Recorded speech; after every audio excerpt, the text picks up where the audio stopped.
Hi, and welcome. You're listening to the X22 Report. My name is Dave, and this is episode 787B, and today's date is October 9th, 2015. And the title of this episode is U.S. Using Psyop Propaganda to Explain What's Happening in Syria.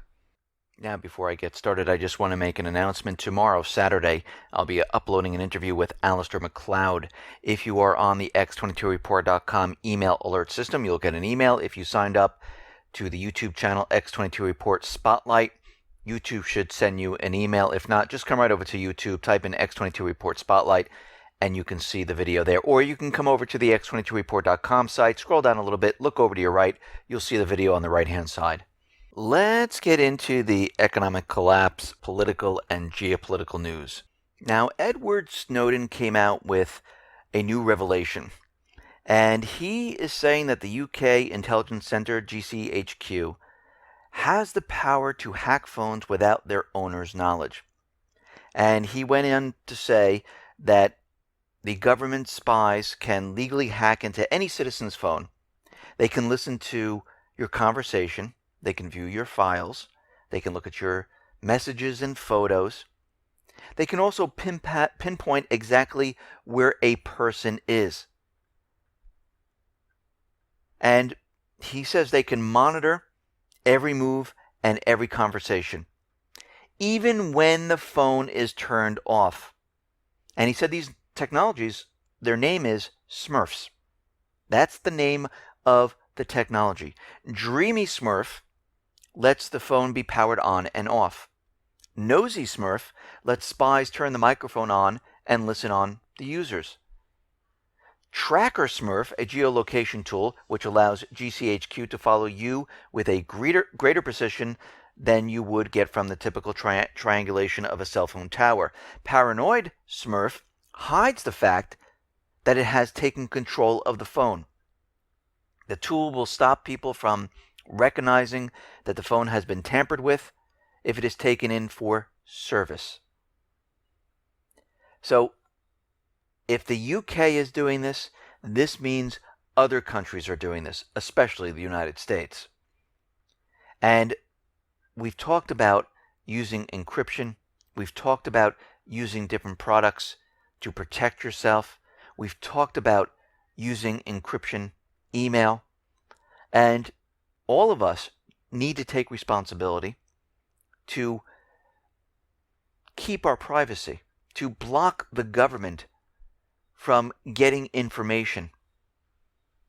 And we all need to do this all the time because we need to make it harder for the governments to spy on the people.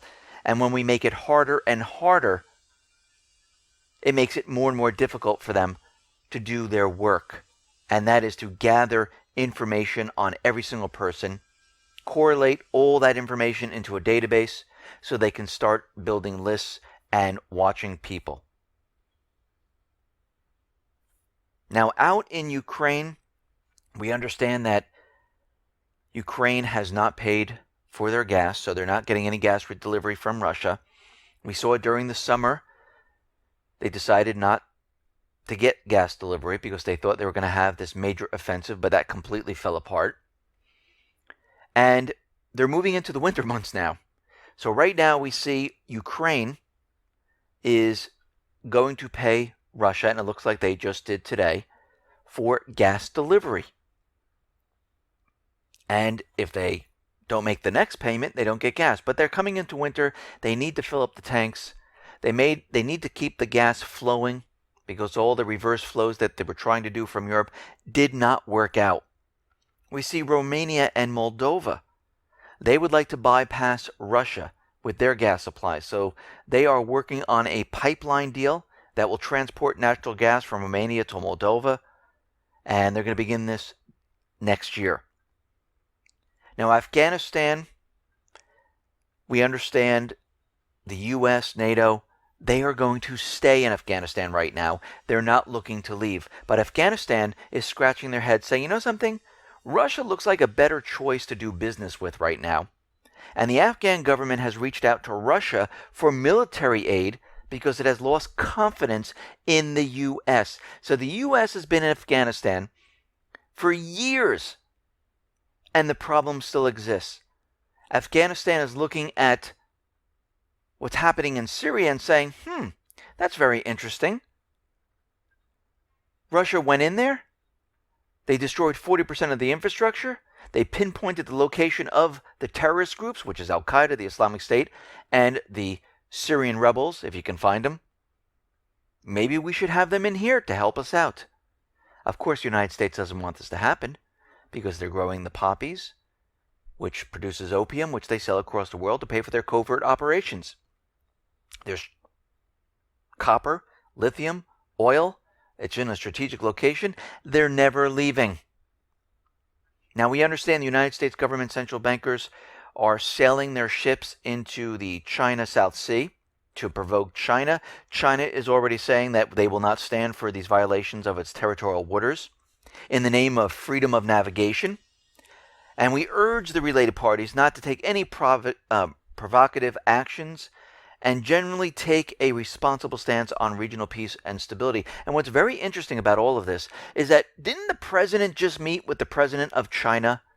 Couldn't they have discussed this and worked this out? But instead, they rather have provocations. They rather poke the finger. Why? Because we all know why.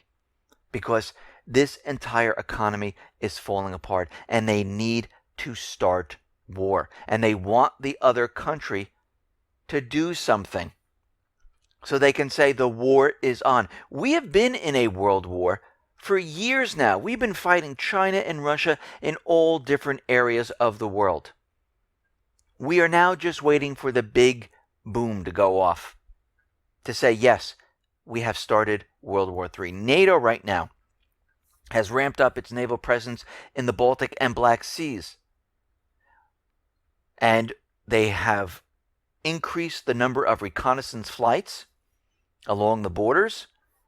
And what we're seeing right now is permanent naval presence by NATO naval groups in the Baltic and Black Seas. And of course, they're provoking Russia here. You can see all we're seeing is provocations all around the globe right now because they're desperate. They know the economy at this point can't continue on like this. They need to show that this war has created the economic problems. Just like when China, all of a sudden their market went down, they blamed everything on China. But we're seeing a lot of corporations having problems. The whole economy is one gigantic problem, ready to completely fall apart. The Middle East, they are completely losing control in the Middle East right now.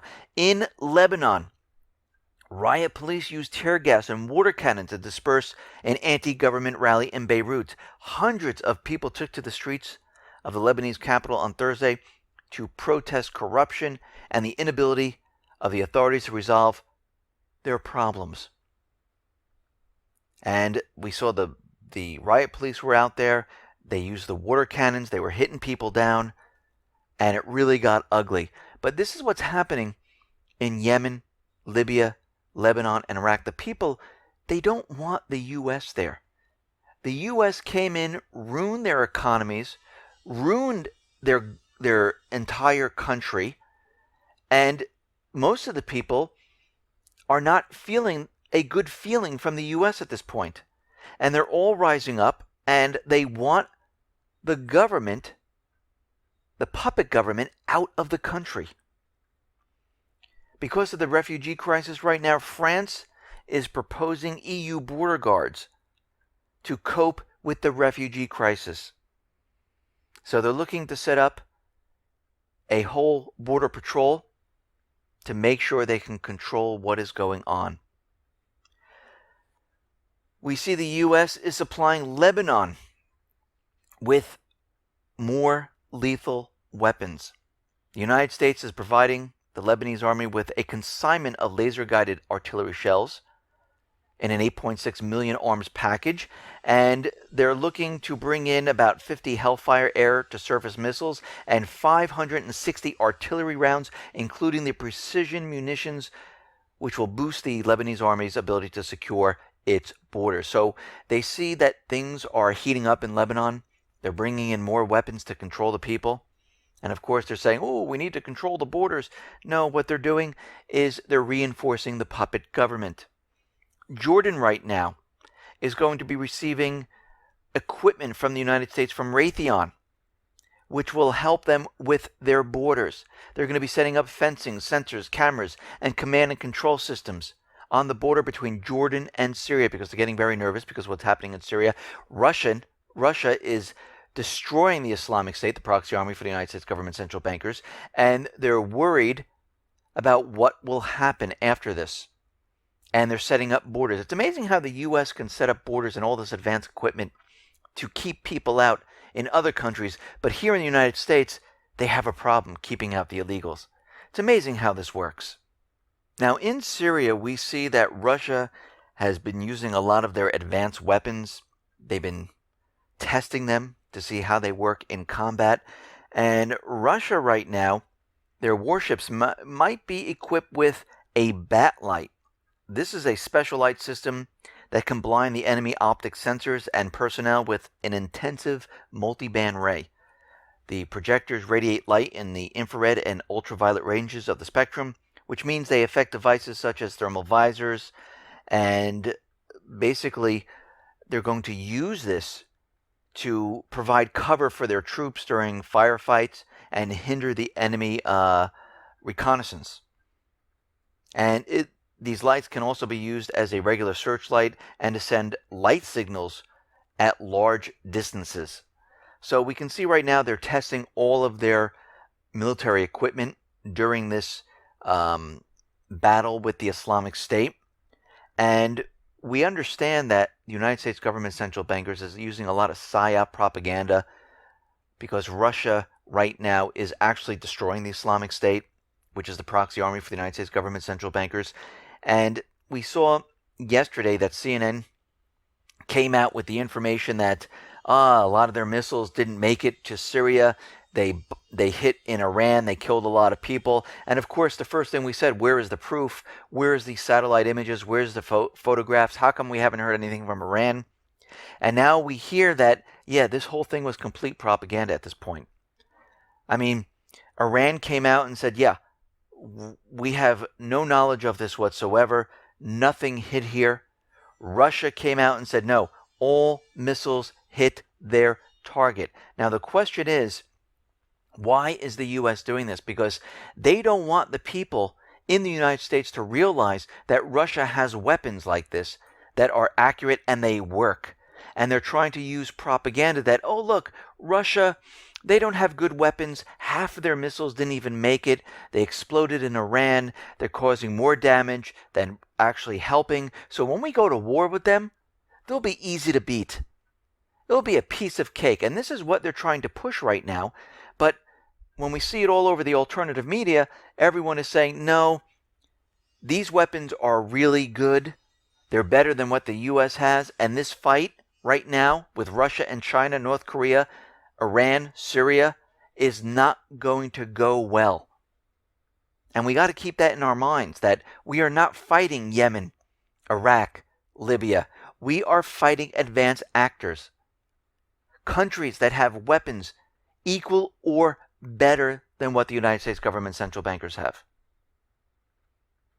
Now, Saudi Arabia, they are bringing in more weapons to the Syrian rebels, most likely the Islamic State, which is the proxy army for the coalition forces. And they're bringing in weapons like high-powered weaponry, like anti-tank weapons. They might be bringing in weapons that can hit planes in the sky. Surface-to-air missiles. And they're bringing these weapon supplies in to 3 different rebel groups.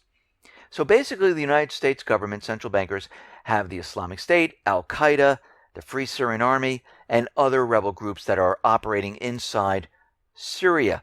And now they're getting more advanced weapons to deal with Russia. Now, we see that the United States government central bankers decided to discontinue the training program because, as you can see, there's no purpose in paying $500 million to train 3 people to go into Syria to try to remove Assad right now, because Russia right now is completely decimating all the trained individuals, the paid mercenaries. And why have this program running if they're just going to get hit with a bomb from Russia? It makes no sense. And this is why they decided to stop it at this point. Now, Syria is making huge amount of gains right now. Of course, the U.S. government, the corporate media, they're trying to use the propaganda that ISIS is still making huge gains. No, they're retreating. They're leaving. They are running. They're paid mercenaries. They're not sticking around. And we see the first units of soldiers were sent from the National Defense Forces base of Psyop and from East Tartus to the Syrian government stronghold in Aleppo. And they joined the entrenchment soldiers from the Syrian Army's Cheetah Force, which is the Tiger Force branch.